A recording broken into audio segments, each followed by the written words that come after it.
Yo, what's up guys, it's Mike, and in this video today we're gonna be talking about how you can look 10 to 20 pounds more muscular without actually having to gain 10 or 20 pounds of more muscle. With us today I have John Barban. He specializes in making guys look bigger than what they appear, and his website is adonisgoingratio.com. We were talking about this before this video about how to get guys to look bigger, and I want you to talk a little bit about what that means, because most of the time people think, well, if I'm gonna look bigger, I gotta get bigger. Right. The first thing guys think about is being heavier. Yeah. And they just want to be bigger all over. But the illusion of being bigger is putting more muscle on in the right places. If you just have really big legs or a really big midsection, it could still be muscle, but it takes away from the taper of your upper body. So what we're saying is you want to build up the muscles around your upper body. Like you're really well developed, and I think people would guess you to be heavier and bigger than you actually are. Yeah. And that's when you build up like upper chest, deltoids, front side deltoids, and also across the upper back. Those are the muscles that are going to give you the illusion of looking 10, 20 pounds heavier than you actually are. And it makes a real big difference, because at the end of the day, nobody really cares like how much you weigh. You know, it's like they'll ask you how much you weigh because they're really kind of determined. But really, what's surprisingly enough is if you look big and you don't weigh a lot, you can also move a lot easier. You can be a lot more functional. And at the end of the day, it really doesn't matter exactly how much you lift, because you're working out to look good. You're working out to go ahead and build your self-confidence, self-esteem, stuff like that. And also, more importantly, you're working out to get chicks, you know? And girls don't care if you weigh 160 pounds or you weigh 200 pounds. What girl's gonna walk up and say, how much do you weigh? It's all about the look. So you don't get sidetracked about how much you weigh, it's like how much you look. Like how much you look like you weigh. What in some areas particularly will make guys look more muscular than they actually are? So one of the biggest illusions is bigger around your delts, and you have this, and it makes you look bigger. And most people are going to guess you heavier than you are. The other thing is, if you just turn sideways, it's this front to back thickness, like chest to back. When the upper back is really thick, that also makes you look really big. It also makes you look big and close when you have like a good V taper too. So those are focusing, and a lot of guys sort of forget about training their shoulders, and they get caught up in the train chest, train back, but sort of ignore shoulders, and they lose some of that width. Making sure that you train your shoulders, because what John's talking about is creating like that V taper. Your main goal is you want to look good, and you can either spend a lot of time busting your butt doing a lot of the lifts to make yourself stronger, but at the end of the day, if you don't look like you're very muscular, it kind of defeats a lot of the purpose of it. And let's be honest, that's why you're in the gym in the first place. Like, yeah, strength is nice and all of that stuff, but you want to walk out of there looking better. You want to look like you work out, you know, the whole point. Train. Yeah, exactly. Yeah, and it actually leads us to the next thing, which is a lot of times if you train like wrong body parts too much, you will actually look smaller than what you actually are. And that's like terrible, because imagine busting your butt and getting really strong in some lifts, but at the end of the day, you don't look as muscular as somebody else who's like weaker than you. I mean, that's like the worst thing, you know? Yeah, so one of those issues is getting too caught up trying to be really strong in the deadlift, or getting too caught up trying to be really strong in the squat. And there's nothing wrong with doing those lifts. I mean, I recommend those lifts. Yeah. But when you get caught up like chasing like a 400-pound deadlift, then a 500-pound deadlift, like that's gonna thicken up your midsection. And if you're not doing at least as much work up top, it's just gonna make you look smaller up top. That's a good point. See, I always talk about doing heavy squats, heavy deadlifts, stuff like that, but you gotta always keep this in mind. When you're doing it, you gotta have to remember what is the actual look you're looking for. If you're doing super heavy squats, but you don't train your upper body enough, you may have a 500 squat, but you may not have a very strong, let's say, bench press, so your chest isn't very thick. You may not have worked your shoulders enough, so all you're gonna have is very big legs, big calves, big everything in lower body, a nice bridge down your back, and that's it. And on the upper body, when someone looks at you, most of the time nobody's wearing Daisy Duke shorts, you know.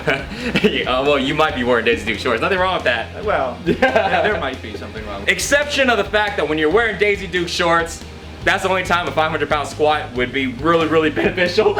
Besides that, if you're wearing regular pants, no one's gonna really be able to know. They're always gonna look at you. That's why it's the first thing people ask you is like, how much do you bench?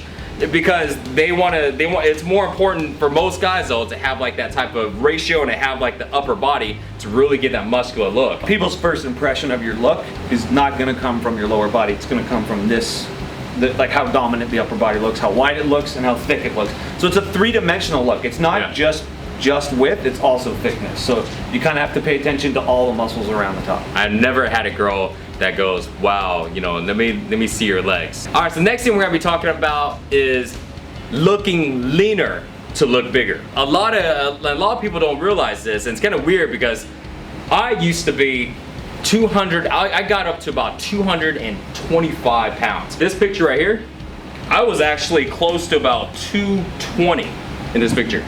But yeah, I mean, and it's big, right? But then if I take the same picture right now in the same pose, I'll look a lot more muscular. And I only weigh right now about 190 pounds, you know, and I'm 30 pounds heavier in that picture, but yet I can look bigger right now. And the reason why is because I'm a lot leaner. It's the illusion that the leaner you are, the bigger you look. Guys get caught up chasing heavier, and they think the next 5 pounds, that'll be the 5 pounds where you start looking better. But that's not it. It's actually, if you got rid of 5 pounds of fat, you'd look 10 pounds bigger. And that's because all the inflection points start showing up, meaning like the division between your shoulders and your arm, and then the top of your arm, and then your forearm, and then your back, your chest, all of this stuff starts showing up.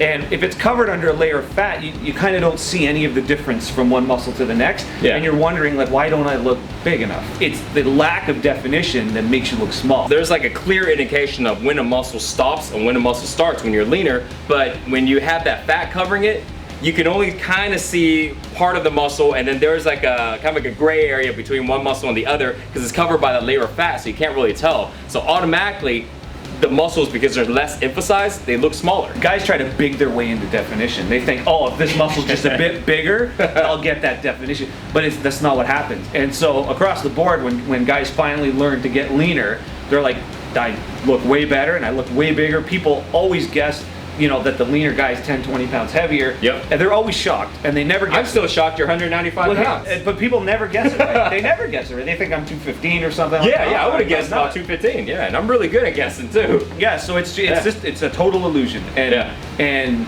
the good news is you don't have to build all that mass to look that big. Yeah. You have to get leaner first, and then from there, obviously, part of the goal is to build mass. But the key is to be lean. When you're leaner, you're also more vascular. So what I mean by vascular is your veins would pop out more, and think about your veins as kind of being like it's kind of like definition. A little bit. Yeah, it's a little different, but you know, when you're lean, you have definition, so you have these lines. But now when you have veins on your arms and everywhere, it creates more lines on your muscles, and it makes your muscles automatically look more muscular versus somebody who has like no veins. And the only way you can get some vascular ass veins is to be lean. Like I remember some of the top bodybuilders, like Jesus Christ, they got veins running down their side of their arms and stuff like that, and right up into the shoulders, across the chest, everywhere. Yeah. And they're not having more definition, but automatic just having all those veins, it just looks a lot more impressive and a lot more muscular. And they can be exactly the same size as you.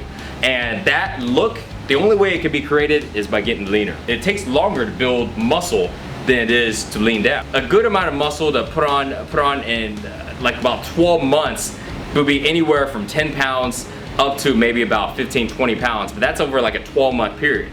And if you need to put on 30 pounds, it may take you up to 2 years. You don't want to wait like that long to look good. So the fastest way to look muscular is work your ass off like crazy, but get as lean as you can, so this way, whatever little bit of muscle that you gain, it will show up right away. It's kind of like skinny guys.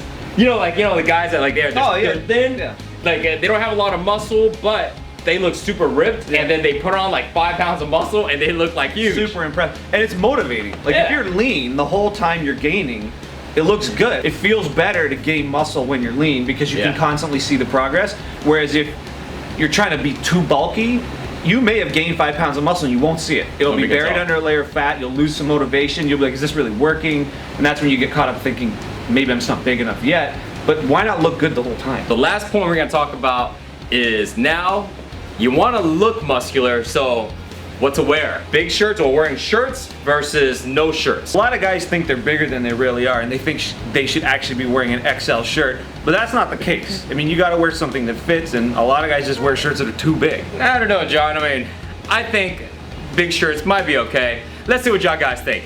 Check this out. All right, what do you think? I think the Kool-Aid man just walked through the door. Oh yeah! Oh no, this is way too big. This is completely taking away from your shape. I don't look like I work out? No, you look like you have a 40-inch waist, And I mean, and you have no arm development in this shirt.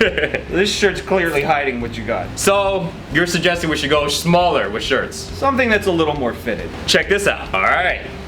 I think this fits a lot better based on what John's telling me. What do you think, buddy? No, I think you went a little too far. Like, did you borrow this from your younger brother? I guess we may want to go a little bit bigger than tight shirts. I think this fits pretty good. Shows some definition. Look at this. Look at the striations across my chest. No, this looks like you got it from the kids section. We got to come up a little bit from. But you can save like at least $10 by buying boy clothes instead of like regular. Don't ever do that. That's not worth the savings. This one's too small. We got to get it just right. All right, let's snap my fingers so we can change again. Now we're back. Much better. This is just right. So we did a little experiment. Like the big one was just, it hid all the proportion you had. Yep. It actually made you look smaller, and it made you look like you really didn't work out. It might even made you look a little bit fatter in the waist. Yes, I felt a little fat inside. The small one was way too over the top. It kind of looked like you were trying too hard. I'm not gonna put any names, but I got a couple buddies that were a couple sizes too small. I don't want to say who. Booey. Now this one shows your proportion. It doesn't look like you're trying too hard. You can tell that you're muscular, that you work out, and it shows off what you have. Yeah, without looking like I'm trying too hard. Mm-hmm. There you go. Make sure that when you wear shirts, has to be, I guess, what, snug? Kind of snug around the arms, not too tight. Snug around the arms. It's got to be snug, but not too tight around the upper body. It's got to still show off the taper to your waist, but at the same time, not so tight around the waist that it looks like an Under Armour workout shirt. I mean, this is just what you're going to be wearing around on a day-to-day basis. When you're shopping for shirts, you may find that if you've been working out and you are building up upper body mass and you have a good taper to your waist, you want to look for what's called a fitted or a slim fitted shirt. Yeah. And the key thought in your mind is it fitted versus is it tight? Now you saw when Mike had the blue shirt on, that just looked tight, but this is fitted. So that's kind of the way you think your way through. Is this right or is this too tight? So don't forget, if you want to look 10 to 20 pounds bigger, more muscular without actually gaining weight, number one, gaining muscles in the right area. Make sure you gain it in your shoulders, chest. Make sure you have it in your upper back area to really create this thickness from the side. So you're like this three-dimensional, muscular body versus good on the front, but real thin on the side. Number two, get lean. You're gonna look 10 times more muscular by dropping weight and particularly dropping fat and getting leaner. And the last one is making sure you wear the right shirts that fit you good, because unless you're gonna walk around with no shirt all the time, besides that, you have to wear something, and you want to make sure you wear something that can really show off all of your hard work that you put working out at home or at the gym. Guys, if you want to find out how to build some sick ratios and to really find out which exercises are the best for building out your shoulders, chest, upper back, check out John's site, adonisgoldenratio.com/Mike, and you're gonna find all kinds of awesome information on how to get your ratios looking really crazy so you can look a lot more muscular. So if you guys want to learn more about how to build this kind of body, build a really good shoulder to waist taper, and look 20 pounds heavier without actually having to gain 20 pounds, go to my website, adonisgoldenratio.com/Mike, and we'll have a bunch of information there for you. Awesome. Thanks for watching this video, guys. Hope you enjoyed it. See you guys next time. Peace. See ya.